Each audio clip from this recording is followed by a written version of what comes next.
waited 30 years for this. 30 years ago, I designed a case like this, and this is how I would have designed it. Because what I did not like was we had the parallel ATA cables that plugged into the motherboard, and they had a master and slave port, and you would see the cables in the drive bracket had to be mounted there.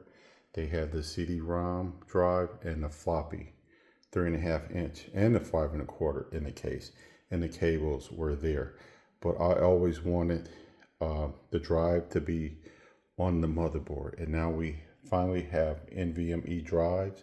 They're really fast, they're high capacity, so you don't have any drives and cables going across the case, and you don't have any CD-ROM cables going in across the case, and all the power is there. But yes, this was my design that I had wanted 30 years ago. It took 30 years to get to this point.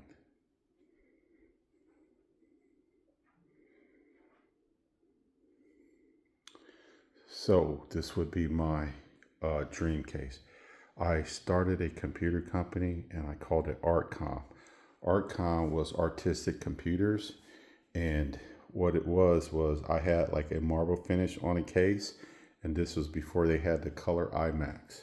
So now someone has come really close and put a professional finish and a high-end finish with a desirable color on the case, and that's height. The height 50.